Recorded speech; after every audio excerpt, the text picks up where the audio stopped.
All right. Woo! Yeah. Well, WrestleMania week is already over. How'd you feel about that, the woman band?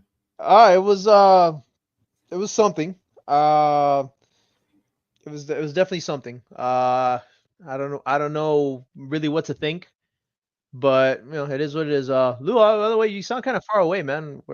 What's going on? I'm still in Vegas. Oh, okay. Well, that makes sense. Well, what about you, Ricard? Where are you at? Uh, Ricard? huh? Ricard? Where's he Where at? is he? I I don't know. Oh Lord, here we go. Hit the Yeah, music. somebody hit. Welcome to Tfspod, otherwise known as 24/7 Podcast.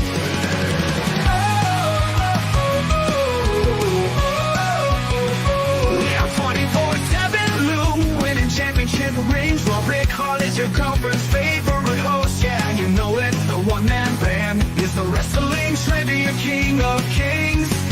A dice, a wheel, another deal. The randomizer will tag in to make the spiel. Tfspod, Tfspod, Tfspod. Welcome to the wrestling home of super fans, where we clash with facts and master plans. Opinions soar and predictions unfold, while our championship Goldie shines brighter than any other gold.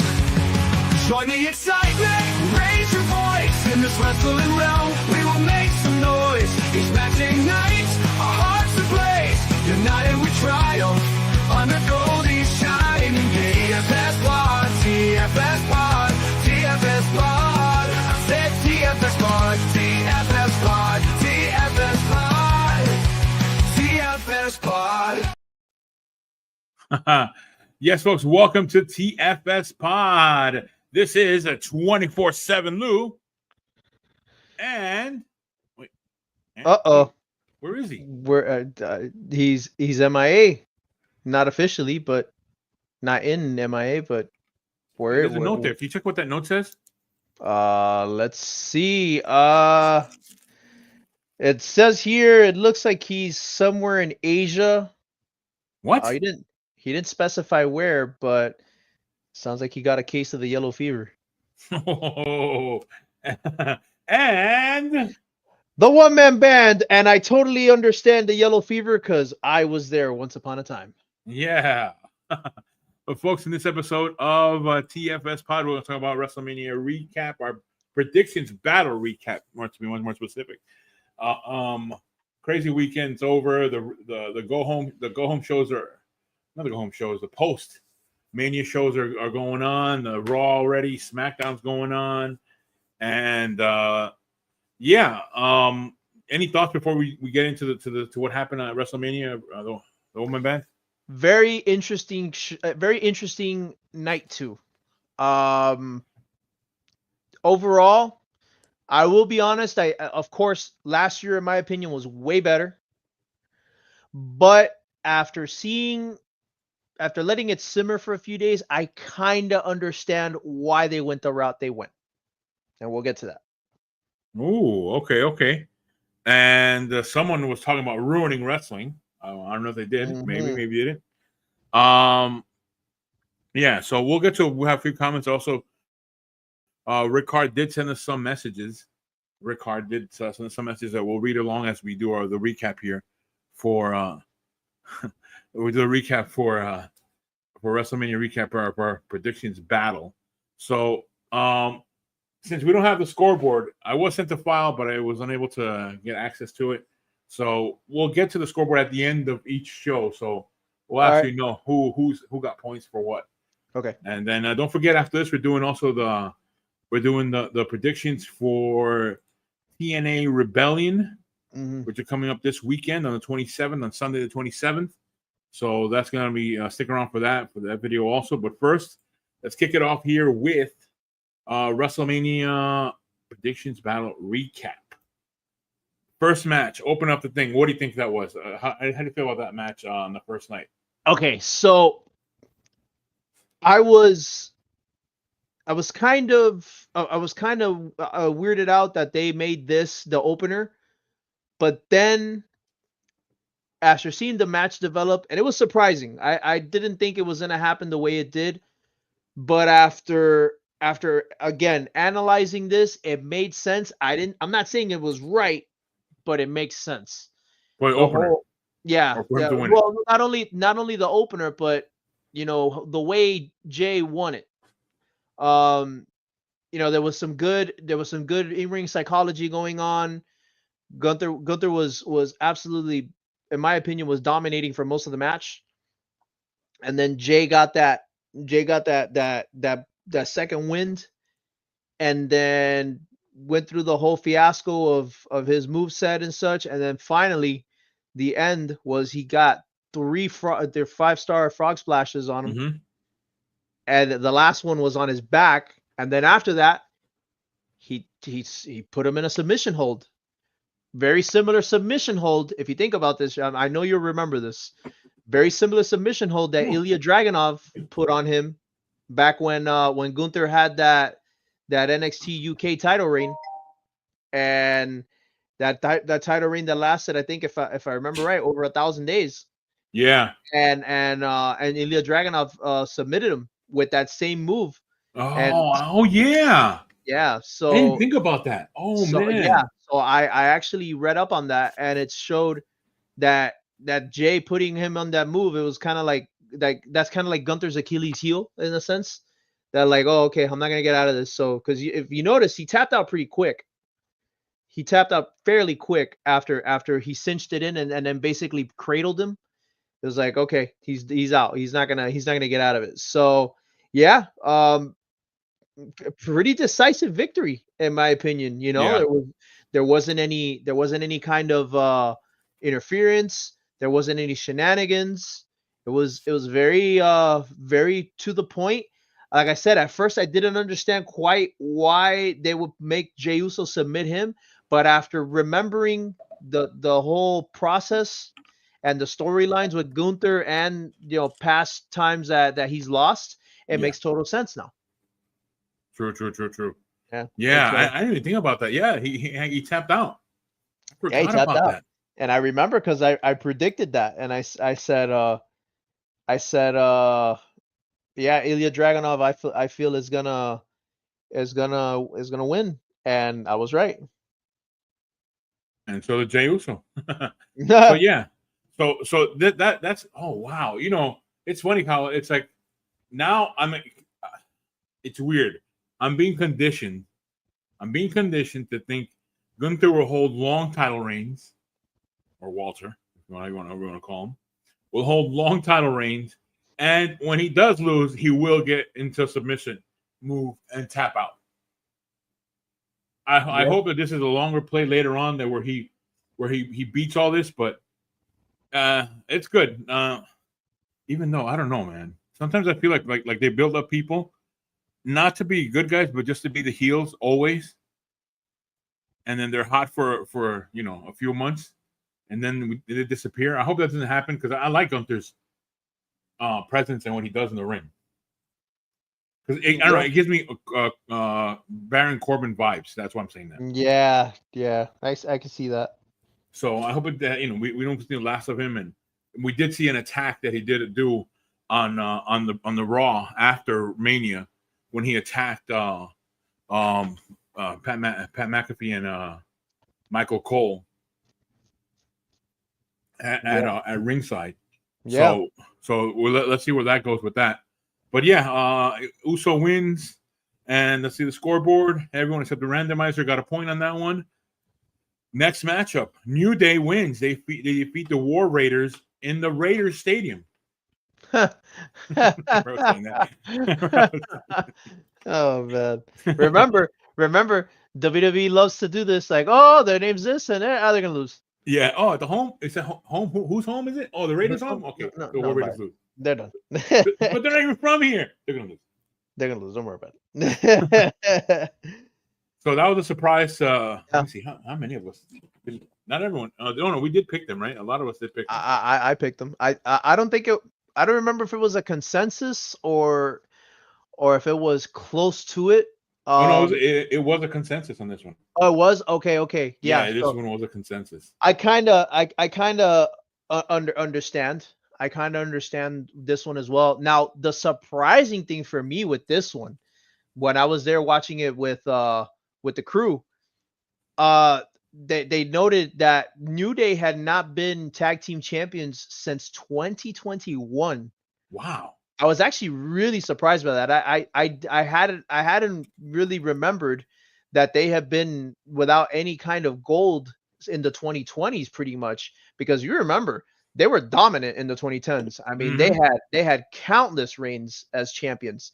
And Yeah. to think that this in the 2020s that they have not had a title reign since 2021 is very surprising. But I'm actually glad that they got it. I'm glad that they won the championships. Um, I have nothing against the War Raiders. I think they're a great tag team, but I feel like they're not as impactful. You know, they don't Yeah. really move the needle as much, which I hate to say that. Because they are a great tag team. Outside of WWE when they were the War Raiders, Yeah. now excuse me, the War Machine. Oh yeah. When they were the War Machine, it was amazing. They were great. But since they've showed up on the roster, they've been kind of lackluster. So hopefully, They've had a few injuries, but yet they yeah, bounced back and they won the title. So like I'm like, yeah, I agree with you on all that. And just yeah, since yeah. So it's more of a show now with having the New Day champions when everyone hates them now. So they're getting heat. yeah, But I so do agree with you on that one. I do agree with you on that one. So again, once again, everyone got a point on that one. Went to the next matchup, which we had Jade Cargill versus Naomi. Again, that one was it was anyway. The one that didn't pick it was the randomizer with Naomi, but everyone else was right on this one. Also on Raw, not Raw, on SmackDown, we did have a match where Jade Cargill tried to challenge Tiffany Stratton for the title. So just a little post stuff going on there, post Mania that we can give you news on as we're recording this. So that's interesting there. Stratton, I believe, did retain, but I think that matchup should be set up more for like another premium live event, as I like to call them. yeah, PLE.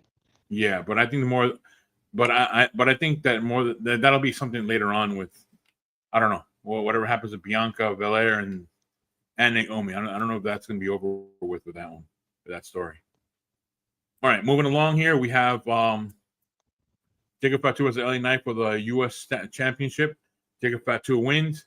Just a little bit of an update on SmackDown. You know, everyone talks after the show. It's funny how you now see Solo Sikoa walking in front, and it's we have a comment here I have to click on here. RA says that the only thing Naomi and Jade Cargill need to be, let's put it on the screen here. Only need to be as cautious was about making the crowd fall asleep during that Mania match. Ooh. Oh boy. And another comment. He's riding away now. LA Knight isn't the U.S. champ anymore. Yeah. I think someone is a little bit angry about that. I didn't have a comment about that. Dummy. Yeah. All right. On the post show on SmackDown, LA Knight came out to challenge him, and so did Drew McIntyre. So there was not a fight there, but challenge has been set for a matchup to occur. So that's there. And for predictions battle, let's see. This one was a split. This one was a split, and this one, it was. Mm-hmm. yeah, because Diesel, Ricard, you, and we picked LA Knight to win, and we did not get the point, as you can see there by the scoreboard there, but everyone else did. I don't know, it sounds a little bit of COW.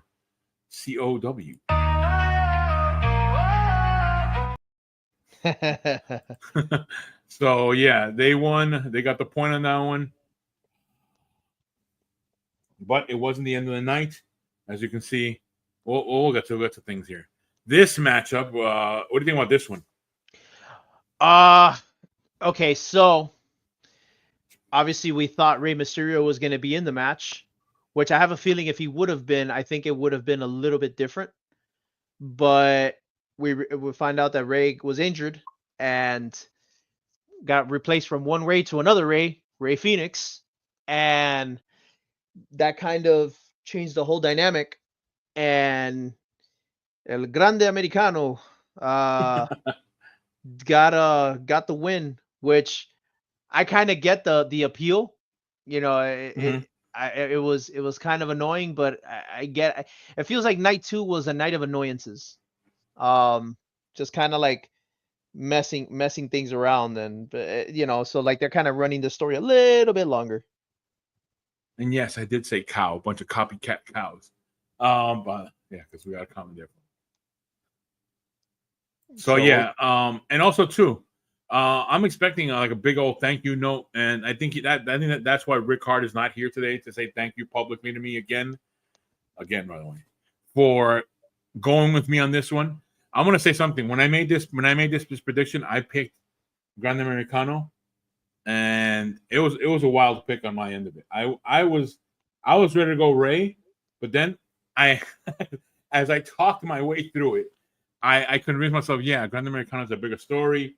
Mm-hmm. And you know what? It actually played out good because then we find out that WWE purchases Lucha Libre AAA.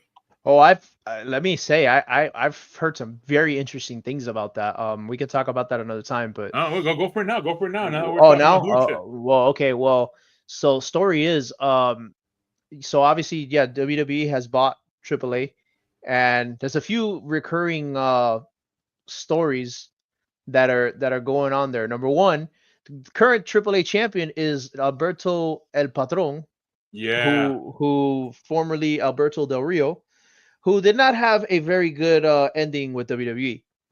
The other thing I've heard, that apparently Stephanie Vaquer had a very serious issue with someone in the I forget the name of the person right off the top. I gotta check. Apparently she had a sexual assault allegation. She accused some luchador there who's still there of sexual assault. Oh, yeah, and so that's gonna be very interesting to see what's gonna happen there, if they're gonna release this person or not.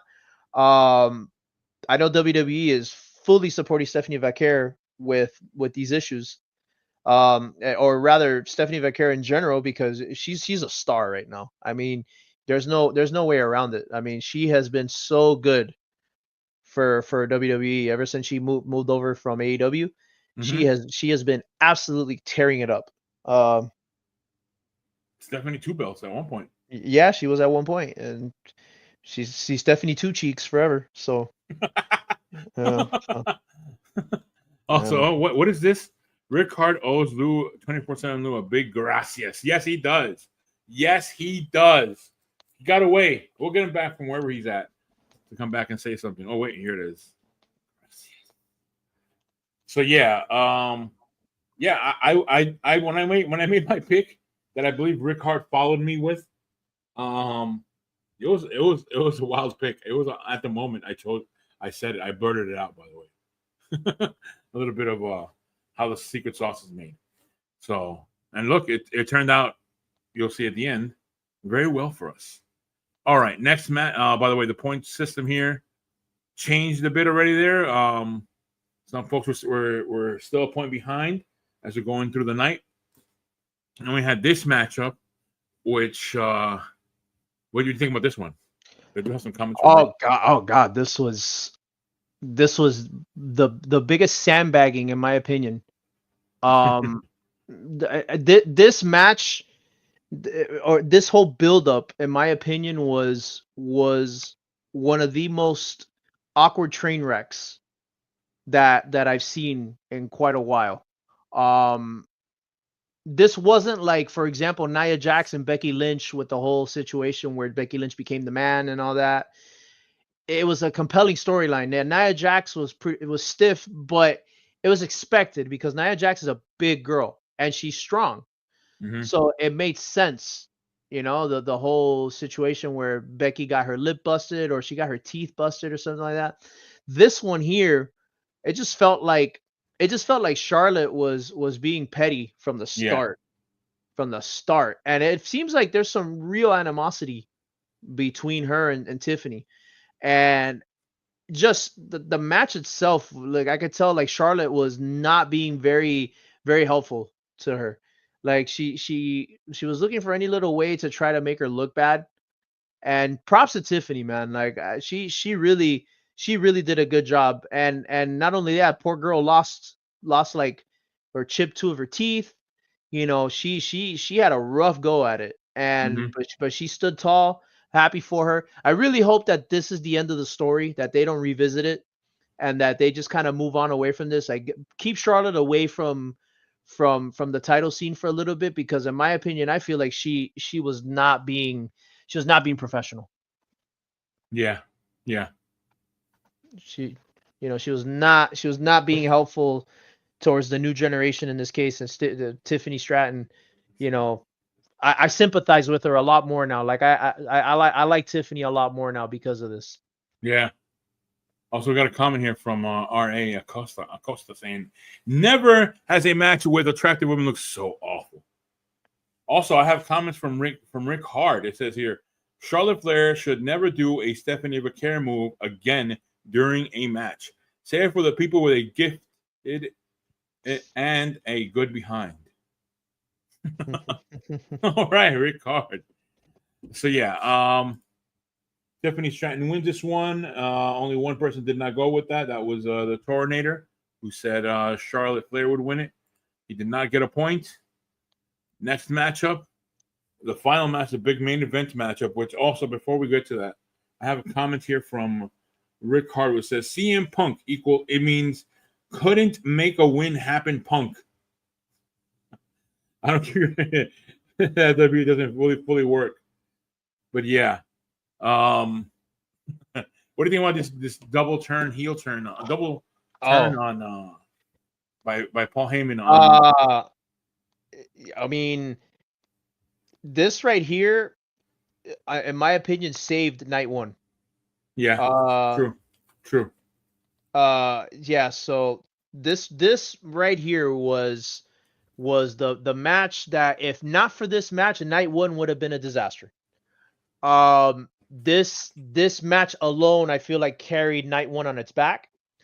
There was amazing storylines being spoken here, spoken and non-spoken in this case, between the three of them. The three of them have tremendous history. As you all remember, that Seth and Roman were a part of the Shield. They were tag team champions at the beginning. CM Punk, arguably the person who started the Shield, Mm-hmm. and has tons of history with them as well. So it all just made sense. Uh, Paul Heyman coming out to the side of CM Punk, Roman Reigns, which an interesting tidbit that actually main event Jeff posted, uh, and basically what Cody predicted came to be. Oh yeah. That Cody said to him, "There's going to be a time that you're no longer going to be the champ, and when you're not the champ, you're going to go through a slide, and then when that happens, so and so's going to leave you, and then when that happens, so and so's going to leave you, and this happens, and or rather, this person's going to leave you first, and then this, and then you're going to lose your championships, and then eventually he's going to leave you." And sure enough, it's exactly what happened. Yeah. And he went by order the way he did it. It The was way, Jimmy yeah, and Jay. yeah, Split up. it was right on the money. And Yeah. then the way that this whole thing developed, you see Paul Heyman conflicted. He's in like, what do I do? What do I do? CM Punk is on the floor, like reaching. Oh God, I don't know what to do. Roman is all spent out and tired, and Paul Heyman is in between both of them outside of the ring, and has a chair. And what does he do? What does he do? He slides it over to CM Punk. And then when he slides it over to CM Punk is getting ready to blast him. He's getting ready to blast Roman with the chair. And right when he turns around, and about to do it. What does Paul Heyman do? He groins him. He freaking low blows him right in the groin Mm-hmm. and leaves it there and leaves his hand there for extra oomph factor. But as Billy Mays, rest in peace, once said, but wait, there's more. So Roman is all happy looking at him like, oh man, my wise man came through. He's gonna help me. He's gonna do this. And right when Paul Heyman's in it, he gives him the chair. And right when Roman is about to hit Seth Rollins and hit him the same way he hit him back 10 years ago, what happens? Once again, Paul Heyman backstabs him, does the same low blow on Roman Reigns. Roman's face is filled with all sorts of pain, but also disappointment. Like, I can't believe he did this to me. And what happens? Seth Rollins gets up, has his back turned to Paul Heyman. He extends his hand, and Paul Heyman gives him the chair. Yeah. And right there is when you see the official turn. And Paul Heyman is now on the side of the revolutionary. Now I want to ask you this question because in the predictions battle, you picked CM Punk. I did. Why? Why'd you go that way? And how? What did you think about when you saw this all? Oh yeah. Oh, I knew right then and there when that happened. I said, well, I'm not getting a point. But my original thought process was, I had this weird inclination that I thought if CM Punk won, that there was going to be like a part 2 to the favor. That a part 2 to the favor is going to be, I want to be inserted into the triple threat. Oh yeah. I thought it was going to turn into a 3-way. And I'm glad that didn't happen now, because it makes more sense, even though it was a train wreck in my opinion. It made sense, and we'll get to that. But I definitely thought that CM Punk was going to have the WrestleMania moment. He had a WrestleMania moment, which is still great. But ultimately, I understand why Seth won, because Seth has been putting people over left and right. He lost in WrestleMania 38. He lost twice in WrestleMania 39, if you think about it. So he lost 3 in a row. So it was time. It was time for Seth to get his lick back, and I'm glad he did. I'm glad he did, because it makes sense. I'm not like, say, rooting for him in this sense, but I understand why. I get it. I can admit when I'm not right, and I can admit when hey, I didn't get the right choice. I can admit it and be like, hey, my predictions for this WrestleMania, in my opinion, weren't as strong as last year, but that's all right, because I realize now that there's a longer story to be told, and I feel like going through these disappointments is gonna set up for some more compelling storylines later on. Yeah, that's true, because once we get to night 2, what happened there, or I kind of like your storyline better, but we'll see. We'll talk about that. Also on the post Mania on Raw, we did get a big surprise. There's a whole new faction going on now. Yeah, with Paul Heyman and Seth Rollins and you want me to say Braun Breaker. Okay, there you go. Braun Breaker is now part of that faction there, which which is a good thing. It's a good thing. Like, I think it's a great thing. Oh yeah, and now it elevates him to the bigger, higher weights where he should be actually in reality. Like it was a good thing he was a U.S. champion, right? Yes. Well, who? Braun Breaker? Yeah. No, Intercontinental. Oh, sorry, Intercontinental. He had that title. Yes, that's good. He had it twice. Doesn't have it anymore. But now now it elevates him out of that level to the heavyweight championship level kind of material, where I think he should be. Yeah, no question. I definitely see Braun Breaker's future with a title, with a main title, somewhere down the line. It might be a year and a half from now, 2 years from now, but I think it's gonna happen. He has the pedigree, and now he has the backing There's been very few people that were Paul Heyman guys that Yeah. have not attained that status. The only people that come up in mind right away is Curtis Axel and Ryback. Oh Uh, yeah. but Ryback, obviously, there's other reasons for that. Yeah. Curtis Axel just, it is what it is. Just didn't pan out. But Curtis Axel did win the Intercontinental title, so it's not a complete loss. So yeah. So overall, I really like the new faction. I really like what's going down. We got a comment here from R.A. Acosta. Hmm. Heyman broke Roman's heart. Breaker broke Roman's body. Oh, by the way, that move. What was that move that where Seth Rollins did when he was gonna get speared? Oh. God, Ray, he did something. Yeah, it was pretty. Yeah, pretty he gave him a spear, and then he gave him the what is it? The one that Triple H does, that move that he does now, Seth Rollins. The curb stomp or the pedigree? Yeah, pedigree. Yeah, he jumped up in the air. Oh yeah, he caught him in midair and yeah, that was pretty awesome. That was a good move. Yeah, that was a really good, really good counter.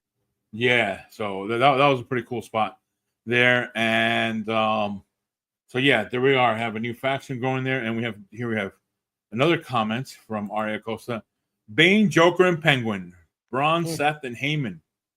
It kind of looks like it. You're right. Who's Batman? Batman. Is it gonna be CM Punk? Anyway, then we have another comment here: the genesis of McGillicuddy. So, what is that reference to? What is that from? Wait, what the what now? The genesis of McGillicuddy. That's an NXT reference. Oh, I'm not familiar. All right, That's from a long time. It was from a long time ago. So in our predictions battle, Rick Card and myself, we got the point on this one. More importantly, Diesel didn't get a point. So, yeah, that's where that went. And again, I think that Rick Card owes me that one because he went with me on the Gran Americano. If not, I would have left him behind. So, yeah, that was my one bold move in that predictions battle. And the scoreboard by this point was now Rick Card into the double-digit club.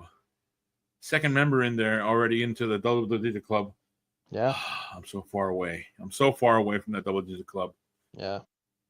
But we'll get there. We'll get there. Yeah. Next, I'm not too worried. Yeah. Next match. No, the next battle that we had was night 2 of WrestleMania, which had Io Sky defending the title and retaining the title versus Rhea Ripley and Bianca Belair. What do you think about that one? That match. This was okay. This was actually surprisingly a way better match than I thought it was going to be, because I really thought that Io Sky was going to be a throwaway, because that's how they were treating. They were treating her like that. Yeah. But I'm very glad, really glad that she got the win. And in fact, one Rick Hard said himself, he goes, I'm gonna go for I think he said Rhea or Bianca. I can't remember which one, but he did say that if Io wins, I'm not going to be upset. And you know what? I feel the same way, because Io took some punishment. She took some punishment. Like, she was getting tossed around like a rag doll. There was like 2 or 3 spots that Rhea Ripley put her on the turnbuckle, and like she smashed her face against the turnbuckle, or the post in the corner. Like, it was brutal. Like, she definitely was an MVP. She definitely was an MVP of this match, and I'm so glad that she got the victory. She deserved it. She got her WrestleMania moment. She retains, and like I said, Rhea and Bianca have already had WrestleMania moments. I'm happy that Io got hers, and it elevates her even more now, in my opinion, and well deserved. Yeah, and almost all of us were picking, except one person. Yeah, made a difference was picking Bianca Belair, because I'll say why I did that. I was looking more of a storyline of Cargill versus Bianca. She has the title, and then it pushes Cargill to become the champ. and we have her as a champion. So I thought that would be the way, but no. Io Sky seems to have Rhea Ripley's number. If you think about it, going back to NXT. Yeah, that's true. So yeah. There we are. Io Sky retained. Did we see anything on? Is this a SmackDown or is it Raw? Because I haven't seen anything on SmackDown, or maybe I missed it, but nothing on that one. But the one person who did have it correct, which was The very Tornadoer. big for them, the Tornadoer, which off the bat, that's it. That was it, which giving away the ending. But yeah. So yeah, no, that was another comment here by Richard R.A. Acosta. WM41 WrestleMania 41 we had here best match of the night 2 WrestleMania 41 by a mile. I made a mistake there. Yeah. All right. Yeah. True. Yeah. All right. Next matchup. Drew McIntyre, Damian Priest. It was a good match, but anything? Yeah. No, it was. I could kind of see from a mile away that Drew was gonna win this one. Yeah. Considering Drew went through the embarrassment that he went through last year and with losing at 40. Yeah. You know, he won the title. He had the title for 5 minutes, and then Damian Priest cashed in on him and won. And you know, Drew McIntyre went into a descent of madness of sorts. Yeah. And went through quite a bit of turmoil. But it's nice to see that Drew got the win on this one. There was a couple of cool spots here. But overall, yeah, I think it was the right call. I think the right call was made here. Damian Priest, in my opinion, is not gonna lose any credibility for losing to him. Yeah. So I think it's, you know, I think we'll be good. All right, and scoreboard reflected that everyone had gone with except one. Sorry, every human had gone with Drew McIntyre. One randomizer, which was at a 0, which was, yeah, they were cooking something there. Yeah. All right, here we go. What is this that Aria Costa's writing? Want to hear a joke? A priest and a Scotsman walk into a stadium. Nah. All right. All right. All right. Next matchup. What do you think about this one? Well, we have a new Intercontinental Champion. Oh yeah. This was but man, what another great banger of a match. Yeah. And I got to tell you, I forget who it was who said it. I think it might have been Rick Hard or Main Event Jeff, one of the two, that said Dom has turned heel so many times he turned face.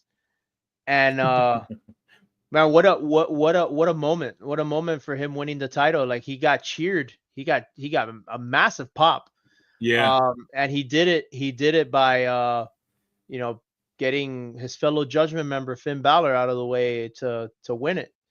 So, well, I'm sorry to interrupt you, but as we're recording this, also SmackDown's going on, and I do want to give everyone an update there. We do have a new U.S. champion. Yes, Zelina Vega. Yes, and also now appearing back in WWE, Aleister Black.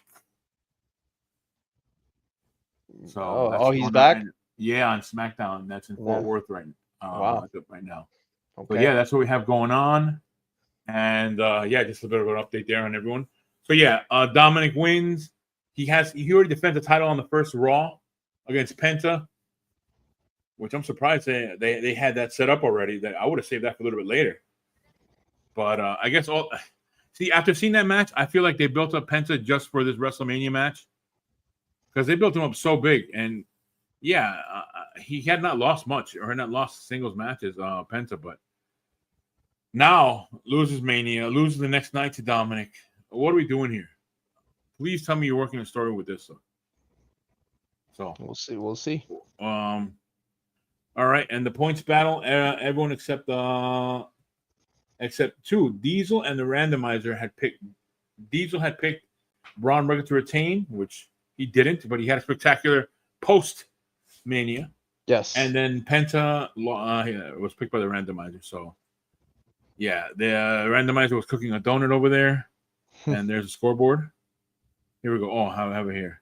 To quote Dominic Mysterio, A mí me van a respetar. And they're definitely respecting him now. Yeah, yeah.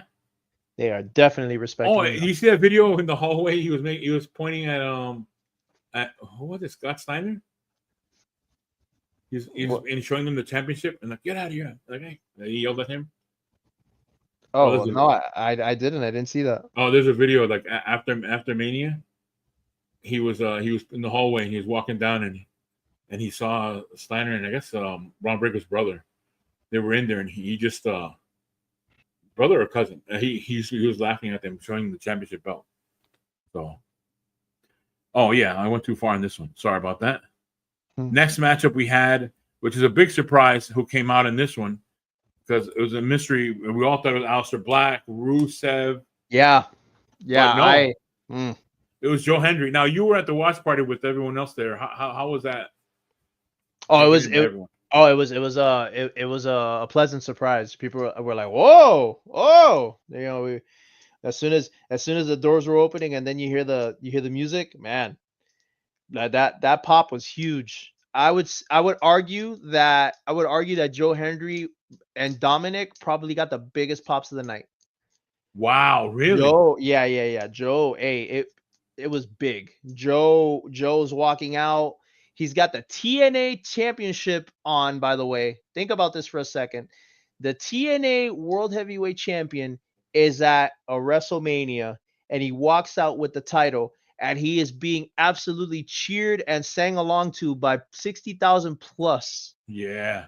Waving his he's waving his hands in from side to side like he says in the song. Yeah. And everybody is in there, everybody's just waving their hands, and he walks to the ring, and again on the apron he does the wave your hands when it gets to that part because they played the song twice. And when he gets inside to the ring, Randy Orton's looking at him like, whoa, okay, you are a big deal. And because Randy Orton, like they panned to Randy when he was being introduced, or rather, yeah, he pops out. Randy's looking like, oh, okay, this guy's the real deal. And then when Joe Hendry walks into the ring, and right when the song is finishing, when he does the so when he does that, and he has his back turned to the crowd, to the camera, and then he does the turnaround. And when he did the turnaround, man, he did the turnaround with the title on his shoulder. And oh man, people were going ape shit. They were loving it. They were like, oh man, this guy. And you could see the mutual respect between Randy and Joe Hendry. You could see, Randy's looking at him like, not even post match, during the match, like right when the match was about to start. You can see Randy looking at him like, okay, you're the real deal. And Joe is looking at him like, dude, you're a legend. Like, I'm just happy to be here. And they had their, they had their fun. They had their matchup. Near the end, it looked like Joe Hendry was getting ready to take the victory. Yeah. And so he does that little thing again where he's got this camera back to the camera, and then he turns around and he's like looking at the crowd, and the crowd is just absolutely cheering him, going crazy. And then all of a sudden, RKO out of nowhere. Gets pinned 1, 2, 3. But after that, Randy picks him up and starts talking to him. He goes, hey man, like he looked at him. He goes, you know what, man? Out of everybody, I wanted a challenge for open challenge, and you showed up. And I appreciate that. You showed up. And Joe is like holding his head, like, thanks, man. I appreciate that. That's really cool of you. And so Joe's getting ready to walk out, and right when he's walking out, Randy just grabs him and RKOs him again. Yeah. But you can tell Randy did it he didn't do it out of spite or anything like that. He did it more so because the crowd reaction was so good. And so then whatever, Randy's looking at him, and then Randy, like as soon as he RKOs him, and he's looking at him, and he's like, he's got his back turned to the crowd, and he's looking, and he turns back, he looks over his right to the crowd, like, should I do it? And he does it. He puts his hands down, and he starts going, oh, And he turns around, and when he turns around, he does his pose that he does on the ring post. Oh yeah. And he does it, and everybody just starts flipping out like they were like, ah! And then so he does one last. He pats Joe Hendry on the back, like saying, "Hey man, no hard feelings, nothing personal." And he goes up to the ring apron or the ring post corner, does his little pose. Everybody's happy. Everybody's saying, "Oh, 20th WrestleMania." He definitely deserves it. He deserves the victory. And then I forgot who said it. They said Joe Hendry has nothing to be embarrassed or ashamed about. He did. He lived out his dream of being at WrestleMania as a champion of another company. By the way, Yeah, which yeah, I yeah. think Can't walk out with it. which I think is pretty amazing, because by all accounts he is the first person. He is the first male TNA champion to walk out on a WrestleMania like that. That's pretty Oh cool. yeah, yeah. Yeah, Wow. Oh it's really wow. cool. It's really cool. So I do have to say that I did see something about like they talked about Joe Henry about the match, and backstage CM Punk told him like, yeah, it was the match went the way it should have gone. Like you did great out there. Yeah, yeah, He yeah. was told by CM Punk. I think I think even uh Joe Hendry would agree, like, no man, I needed to lose that one. Like this guy this guy Randy needs to take the victory by 5. I'm sure Joe Hendry was just happy to be there. I hope they have something in the future set up with this. I think they will. They'll have something. They'll have something. Maybe not Joe Hendry and Randy Orton once again. Or maybe they'll be a tag team. I would like that. I mean, like, hey, remember WrestleMania and what you did to me? Now I'm gonna do this to you, and he attacks him or something like that. Yeah, you never know. I mean, it wouldn't be bad. It wouldn't be bad. I think for a pay-per-view. Yeah. I think it'll be good. I mean, it won't be for a little bit because Randy Orton's tied up in something else right now, and yeah, we'll talk about that later. Yeah. So yeah, there were the points. Not everyone picked. Not everyone picked a Richard. Who's right? I mean, sorry. Someone else. Rick Hard picked TBD to win. Yeah. And a few other people did too, but they didn't get a point. The Tornado was ahead by 1 point on many of us. What do you think about this matchup? To me, this was. It was okay, but it was expected. I had a feeling Logan Paul was gonna win this one because I know AJ Styles is kind of winding down his career.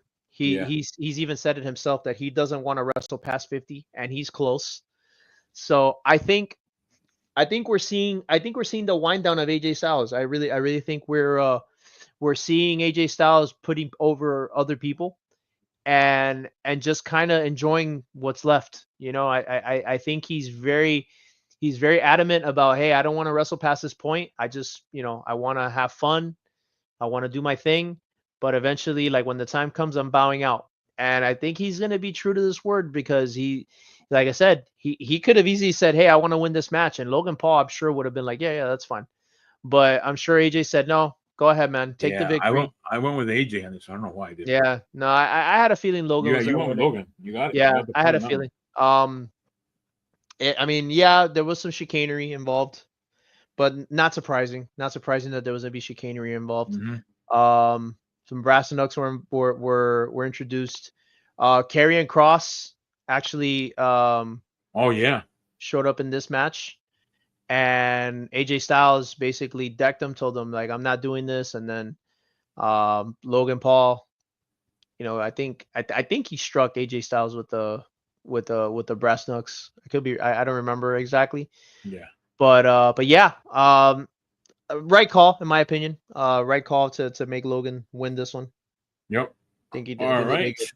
And moving along, by the way, the randomizer was making a good old glazed donut. Next matchup. This one is we had Bayley was injured. Becky Lynch stepped up. They won the title on Sunday. Live Valkyria and Becky Lynch won the title on Sunday. But what happened on Monday? Oh, yeah. Yeah, what happened on Monday? Did you catch that? I mean, I caught the highlights, but yeah, story is that story is that well, first off, Bailey Bailey was attacked and was written off, and then Lyra needed to get a partner. They said you have 24 hours to find a partner. Turns out that it was none other than the man. The man made her return, and they end up winning the tag titles. Yeah. But then the very next night, what happens? Becky Lynch turns on her. They lost the titles, and then Becky blew a gasket and said, "Oh, it's your fault. Oh, this and that," and Becky beats her up, and successful heel turn. So now Becky's a heel. Lyra's all alone now, and is no longer a tag champ. And so she lost her idol and she lost the tag titles. So I'm sure she's pretty beat up about it. Liv and Raquel are now once again tag team champs. I think this is their fourth reign Yeah, it as is. tag champs now. I was reading about that. Yeah. Pretty crazy. Pretty crazy. All right. Um. Yeah, 1 day champs. I was looking at the record of this. I'm like, they hold the record for the shortest title reign, 1 day. Yeah. All right. Yeah. The points there, as you can see. We're going down to was this the last match? Yeah, going down to the last match. This was a split. This was a tie between you and the Tornator. Yeah. And both of you picked someone different. So Yeah. we were going to have one winner in this one. Yeah. And what do you think about this one? Oh man. At first I was really upset at the way that this went down.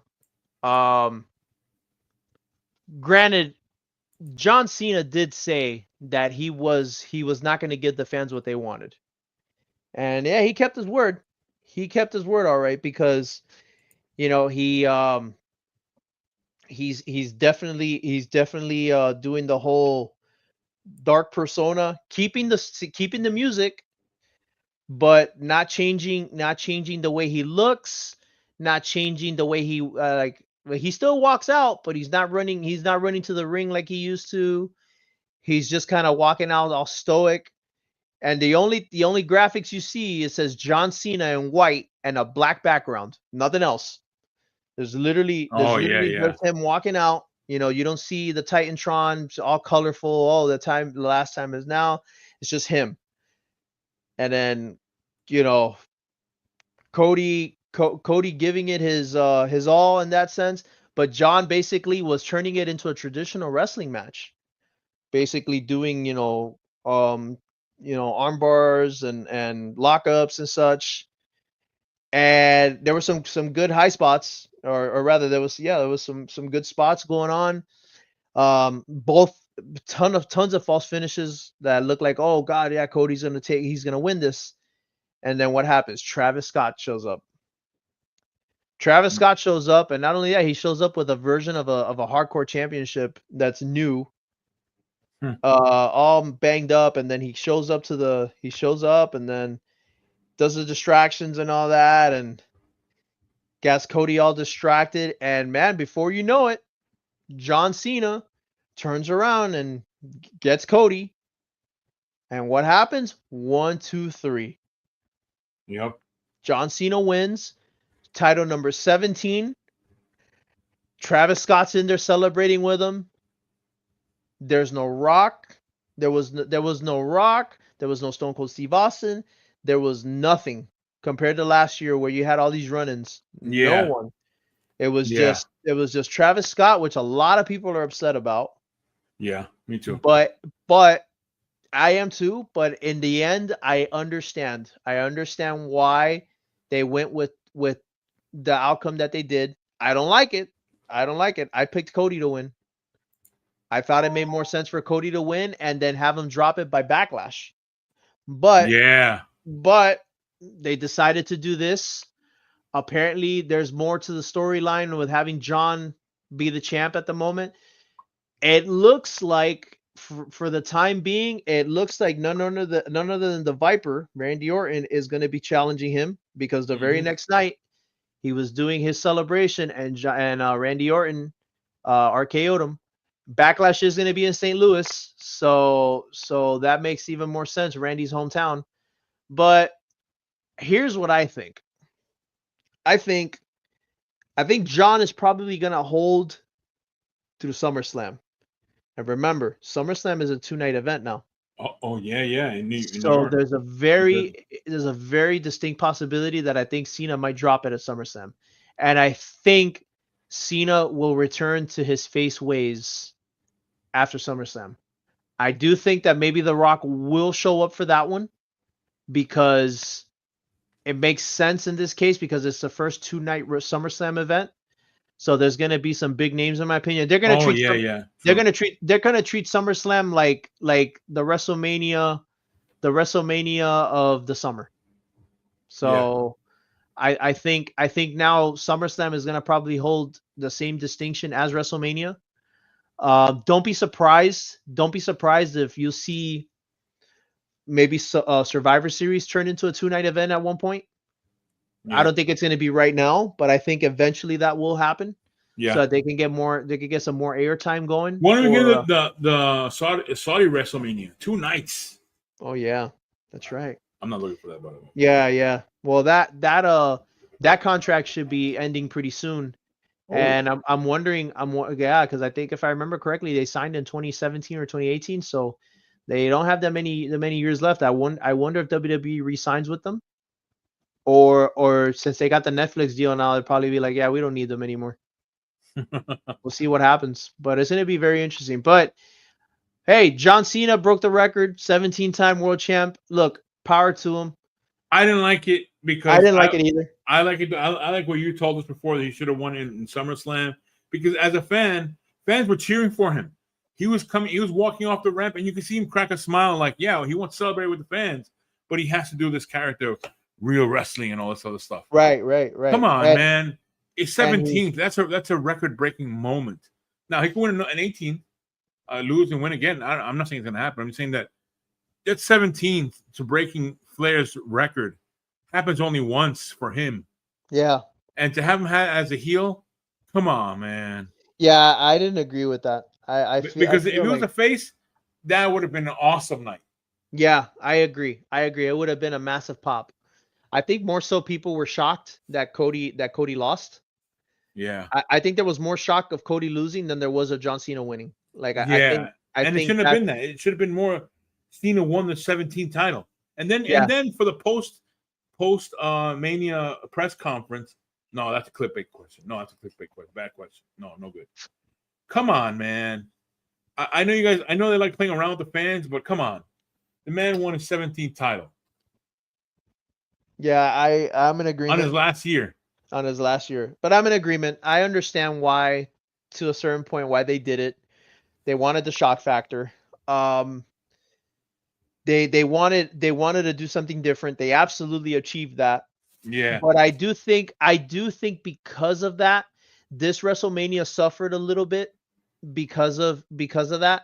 I feel like it took a little bit of the oomph out of WrestleMania. Yeah. My opinion, last year's WrestleMania was way better than this one. This one was peering close to WrestleMania 32 territory for me. Not quite as bad as WrestleMania 32, but it was up there. It was up there in my opinion as one of the lower ranking WrestleManias that I remember. 32 in my opinion being the worst one in the past couple of years or in the past decade or so. With WrestleMania 27 being kind of as well. Yeah. But like I said, I get it. John Cena's in his retirement tour. He absolutely deserves whatever he wants at this point because he definitely told the line for a good amount of time. Edge himself said it years ago when Brock Lesnar first came back in 2012. 2012 when Edge came back and said Brock Lesnar only cares about these people if they line his pockets. He left, and then you and I had to carry the load while he just went off and did his thing. And you and I were here basically towing the company line, you're my greatest rival, and so Cena absolutely deserves it. He deserves every good spotlight Oh yeah, yeah, that he's getting through with this. But I don't want the heel run to run for long. I yeah. want it. I want him to go out as a face, and I think he will. I think he eventually will go out as a face. I think him and Rock will have a falling out. Um, I think there is a storyline there that has to be said. Um, and I think it will happen. I think the seeds of dissension will be sown there, and then Cena will turn, and it'll probably be like, oh, I remembered you from WrestleMania 28 and 29. We can have thrice in a lifetime, or just I'll screw you kind of deal. We'll see. Cody will have his moment again eventually, but I think it's gonna be a while. I think Cody was a better chaser Yeah. overall than he is an actual champion. Not knocking his championship run. His championship run, I think, not it was not the super super like monstrous occasion, but it's not entirely his fault. There were a lot of injuries that happened right at the beginning of the reign. They were transitioning to Netflix as well. So there was a lot of things that were going on behind the scenes that were Yeah. beyond his control. But I will say, in my opinion, one of the highlights was when Roman came back, and when they had their tag team match at Bad Blood. Hmm. My opinion, I think that was a really good point, like a really good storyline. Yeah. And that I think cemented Cody as like, yeah, I'm the guy right now. I think it's gonna be a little bit before he's the guy again. I feel like the title needs to be passed around a little bit. So Cena will have it for a bit, but I think eventually either CM Punk could have it again. I think he could. Ooh. There could be a story there. Money in the Bank 2011 could be revisited. Randy Orton. Randy Orton could be a viable option. Remember, Randy Orton is not that far back either in title reigns either. I Oh think he's yeah. at I think he's at 14, if I remember Oof. right. So by all accounts, he could technically break Cena's record. Yeah. If he wanted to. Will he want to? Who knows? But the idea is there. So all in all, it was a very interesting end to season 41. Hmm. And we're now on to season 42.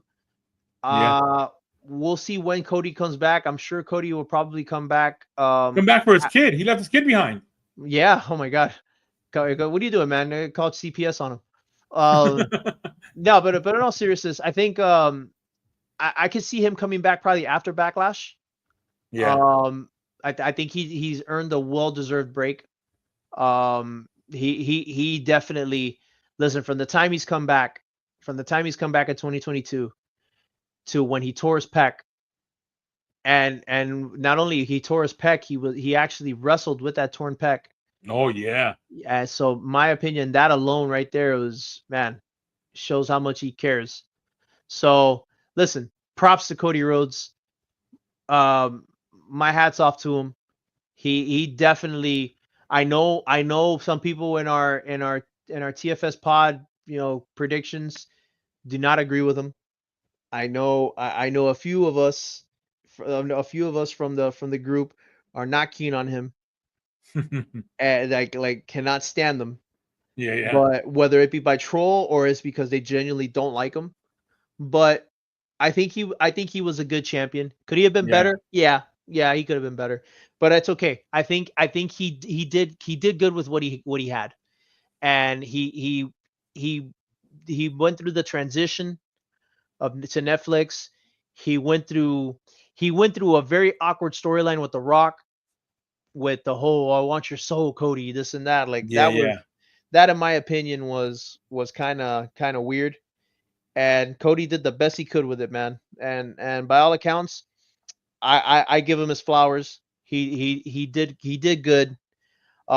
He's very popular. He's very over. He'll be fine. He'll be fine. He can say he's a champion, a former champion. and he can go on and revisit or visit some other storylines for a bit. Will they cross paths again? Yeah, I'm pretty sure they will. yeah. Yeah, they'll cross paths again, and I think they'll settle it. But for the time being, let John Cena start dealing with some other people, and let Cody get his well-deserved rest. But he'll be back. He'll be okay. Yeah. Also, an update on that McIntyre and Drew and Damian Priest. It's not over. Damian Priest interfering in number one contenders match for the U.S. title, with a match between between LA Knight and Drew McIntyre. So Sikoa first interferes. Then we have Damian Priest, and now we have Jacob Fatu interfering. So let's see where this goes. Where we'll have a setup for who knows what's going to be in Backlash or whatever. But yeah, that. So all right, there you go. These are our recap of our predictions battle. And by the way, the winner was the Tornado. I was close, man. I was close. I thought I had it, but yeah, man, it's all right. It's all right. It happens. Can't win them all. And he has now 5 points on the scoreboard. Yeah, he's doing good. He's doing good. This has been a very good year, very interesting year as far as points. Yeah, and combatants. This is definitely the strongest year yet. I definitely have some work to do, but hey, you know what? Look, I'm happy with the competition. I'm happy with the participation. We have some great people. Diesel included. I know me and Diesel have our history, but listen, Diesel's killing it, and he's doing a great job. I know he'll probably come back and be like, yeah, go butter yourself up with something, but I'm being honest. He's being a tremendous competitor, as is everyone. Everyone is doing a great job. Yeah. It's not over. No, it's far from over. Far from over. But we'll keep on going and onwards now to Backlash and beyond. We're almost at the halfway point of 20. Yeah, we're almost there. Our next prediction is going to be coming in a few minutes. It's going to be TNA Rebellion. We're going to do predictions on that one. So keep checking here on 24/7 Miami on the YouTube channel. We're going to have that predictions battle and do our picks for this event. We're out. Oh, yeah. Where we clash with facts and master plans.